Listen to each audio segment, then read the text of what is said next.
Anyway, one more thing I'm going to tell you about Norm, because we're going to get it into it later. I told Norm the last time, last year I went to UFO Expo, and well, I'll tell you, got some good information. But anyway, I went to see Norm, and he's not well, and he's had several surgeries, and I expect any day to hear that he's passed away. He's 87. And I said, Norm, I said, I'm thinking that the airplanes that crashed into the World Trade Center were holographs.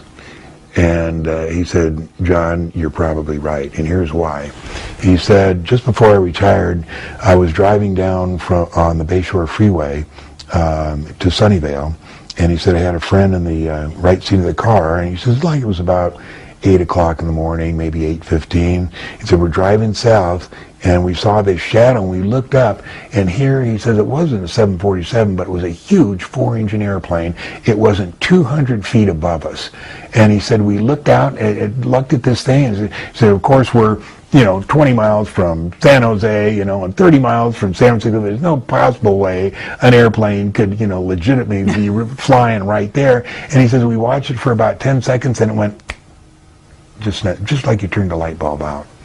And he said, if that was the contemporary holograph presentation of a holograph, he says, then you're right.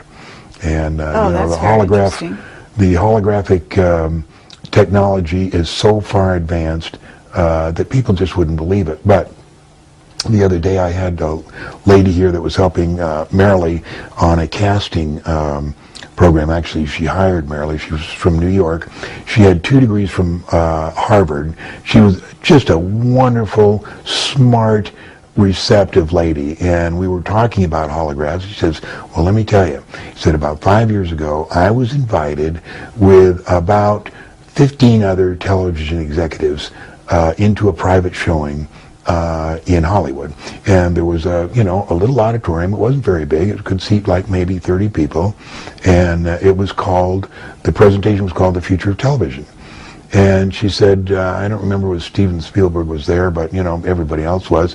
And she said it was brightly lit, and there was a stage and a podium on the stage, and we're sitting there, and this guy comes out from behind, and he's a kind of East German accent, East European accent, white hair, has glasses, and he comes out and he starts telling us the history of television and how they came up with the first cathode ray tube, and how they did this and how they did that, and he walks down in front of the stage, walks up one of the aisles, he's polishing his glasses, walks back up to the stage, and she says it was pretty boring.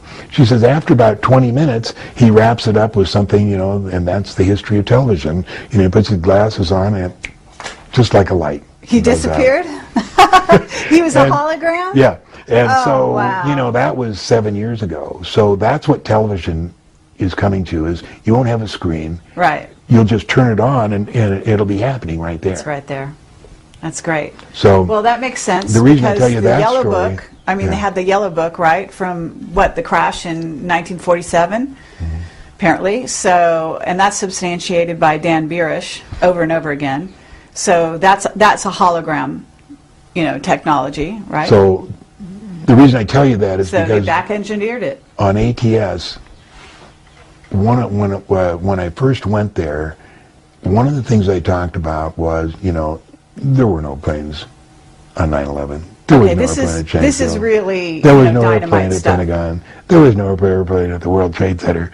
And I'm telling you, when I started talking about holographs, the descent, the crush of guys that were out to kill me, it was amazing. There was like 20 guys, you're nuts, this is absolutely, you're doing a disservice to the 9/11, movement, to find out the truth, You talk about that, nobody's going to believe, but the fact was, it was a holograph, and it was CGI, and... Right, so can you take us through that? Take us through why you think that's true, and how you got, you're a pilot, you certainly have, a vote in whether those planes had the capacity to hit those buildings, because our Henry Deacon has told us some very interesting things also about those planes. Actually, he thinks they were remote controlled. I don't know if that's true, but basically that planes don't have the ability to actually steer into buildings at that level. I mean, I'm not a pilot, so I don't understand the logistics. But how did you come around to this? Okay, first of all, we're going to talk about Flight 11 and 77 didn't exist in the beginning. The Bureau of Transportation Statistics has no record of them taking off, has no, so let's forget about them because they did not exist. So now we're just talking about 175 and Flight 93. Flight 93 allegedly crashed at Shanksville. Anybody who has any background in accident investigation or any background at all can't possibly believe an airplane crashed. There was no wreckage. It just simply could not happen. Okay. As far as 175, seen at the South Tower, I just recently put in a call to Pan American flight simulator in Miami to see if I could rent a 767-200, which they have. And what I wanted to do was take six candidate pilots. One current and qualified in the 767-200, one maybe qualified but not current, and then one maybe current in a high-speed jet but not the 767, and then the last three the same currency as the alleged hijackers, like a couple hours in an Apache, a private license, maybe a commercial, something like that. And what I would do is in the simulator, you can take them up. That New York is just like it is. I mean, the buildings are there, and I would take them and freeze them in a position 20 miles out at 7,000 feet, at 560 miles an hour, put them in the seat, say, and then give them 2 minutes of looking at the horizons, show them where the World Trade Center is, and say, I'm about to release you. When I do, you'll have 1 minute and 50 seconds to hit dead center. Now, the World Trade Center is 220 feet wide. You got to hit to the center, not left or right, right to the center. And explain how it goes. Then I would have one camera pointing at the pilot and one camera pointing at what he's looking at. All right. And then say, go. And say, okay, now show me how easy this is, because all the guys on AV, I did that in Flight Simulator, no problem, It's impossible. At the height of my career, as proficient I was in every kind of airplane, there's no way I could have done that. I mean, it's just too complex. First of all, the airplane can't fly above 560 miles an hour. It can't fly more than 360, which is its velocity max operating. Maybe it could fly maybe 30, 40 miles an hour faster than that, but at VMO, the clacker comes on. The clacker is an FAA-required safety device which clacks loud, click, click, click, click, click, click, and it clacks at a rate and a cycle that irritates the pilot so that he can't ignore it. He has to slow down, Now, there's no possibility a hijacker, first time in the airplane, is not only going to, fly it at 390 miles, 400 miles, but do it with that clacker, right. And descend and hit that thing center. It can't happen, I have a question here, if I may. We have a credible witness who says that the planes weren't piloted, but they were remotely controlled, like unmanned vehicles from thousands of miles away. And he said, yes, but I'm asking John to comment on that from the point of view that this also answers the question raised by the fact that no human pilot could have hit that small target. No airplane crashed in the World Trade Center. First of all, remote controlling an airplane that size or any size is very difficult. And so I don't believe you could remote control an airplane the size of a 767-200 anyway, particularly to hit dead center of the World Trade Center. But the fact is, there was no wreckage from any airplane in the World Trade Center. And by no wreckage, I mean, nothing was found of any size anywhere around. Now, there was a panel of a fuselage that you see with 5 window shades, but when each airplane, American Airlines, the North Tower, and United Airlines, and the South Tower, hit, it was 2/5 of a second while they disappeared into the airplane. So in 2/5 of a second, you're not going to have a panel about 7 feet long drift down, and just be lying there in almost perfect condition, unless it was accompanied by Mohammed Atta's passport.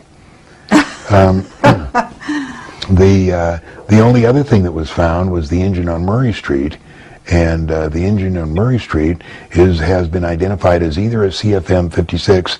CFM stands for Senecma, or the CF6, which was a 767 engine, which was developed out of the CFM 56. But whichever one it was, the CF6 or the CFM 56, it had to be General Electric. And unfortunately, or fortunately, United Airlines used strictly Pratt & Whitney. So that engine that you see flying off, and that engine they say is from 175, isn't from 175, because the guys whose job was to dump it off there, in a smoking, smoldering thing, dumped off the wrong engine. There was a lot of things that the perps did that were suspect here. The collapse of building number 7 is just absolutely ridiculous. Right. And the reason they had to do it that way is because I suspect the holographic projector that projected Flight 175 and Flight 11 somehow became disabled, because Flight 93 was the one that was supposed to crash into Building 7. And when they couldn't do it, they had to do things quickly, make it fake 93 crashing in Shanksville. And I can imagine these guys all day long, what are we going to do? Nobody's going to believe this thing just collapsed, from a little fire. And about 5 o'clock, they said, well, let's go ahead and do it. Maybe no one will notice. So they collapsed this 47-story building, into its footprint, and expect everybody to believe it. And of course they did. So.